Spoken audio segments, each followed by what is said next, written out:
नमस्कार बच्चों, आज इस वीडियो में हम समझेंगे बूट्रस-कीटिंग अभिक्रिया। ठीक है, इसमें क्या होता है इसका अभिक्रिया में समझिए ज़रा।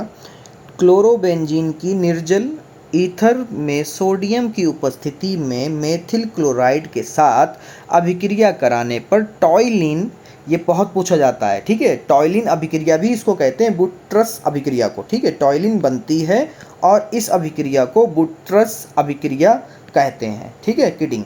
तो यहाँ पर हम क्या लेते हैं, क्लोरोबेंजीन लिया हमने यहाँ पर, और उसके बाद में हमने लिया है सोडियम, और फिर लिया है हमने ईथर। ठीक है, क्या लिया, ईथर, या इसको कह सकते हैं मेथिल क्लोराइड।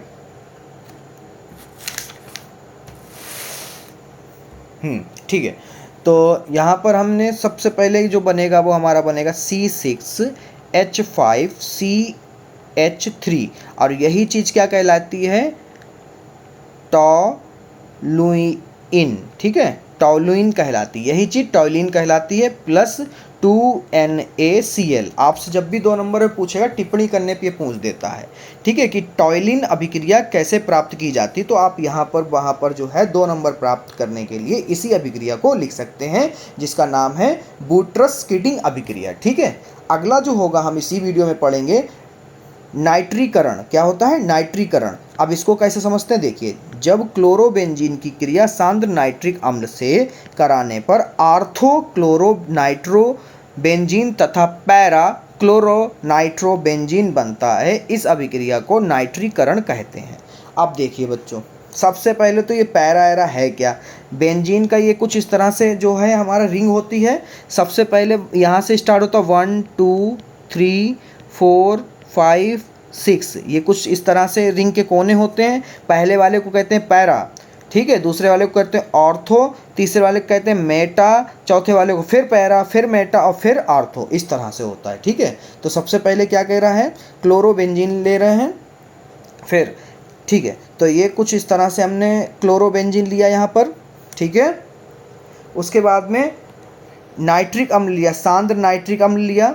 ओके, फिर उसके बाद में हमें क्या प्राप्त हुआ, आर्थोक्लोरो। क्या मिला, आर्थोक्लोरो। तो आर्थोक्लोरो मिला है, तो यहाँ पर आप देख सकते हैं, यहाँ पर थोड़ा सा मिस्टेक हो गया, चलिए इसको सही कर लेते हैं, क्योंकि आर्थोक्लोरो है। क्या है बच्चों, आर्थोक्लोरो है, तो यहाँ पर आर्थो की जगह पे क्लोरो होना चाहिए, और यहाँ पर होना चाहिए नाइट्रो, तो यानी NO2 यहाँ पर होना चाहिए। ठीक है, क्योंकि नाइट्रो की कोई संख्या नहीं, और कोई संख्या सिर्फ और सिर्फ एक नंबर पर नहीं होती।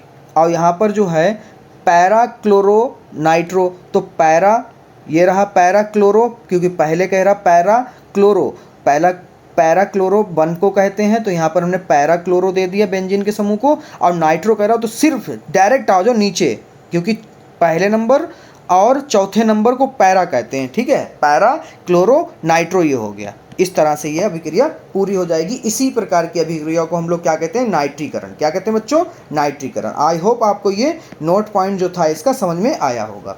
नहीं समझ में आया तो पीछे बैक कर लीजिए, फिर से सुन लीजिए, आपको समझ में आ जाएगा बच्चों। आगे हम पढ़ेंगे सल्फोनीकरण। क्या पढ़ेंगे, सल्फोनीकरण।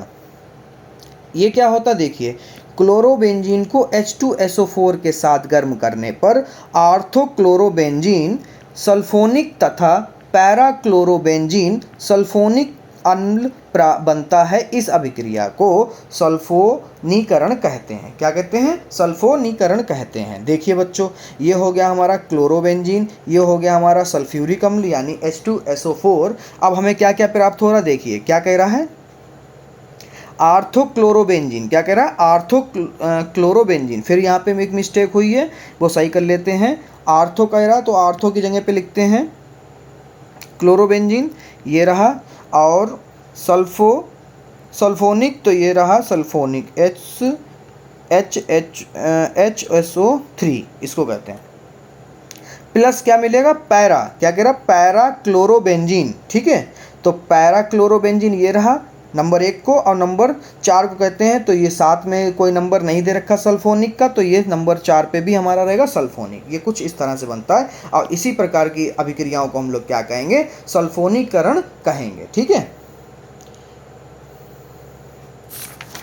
अगली वीडियो में आप जो है इसको पढ़ेंगे हैलोजोनीकरण।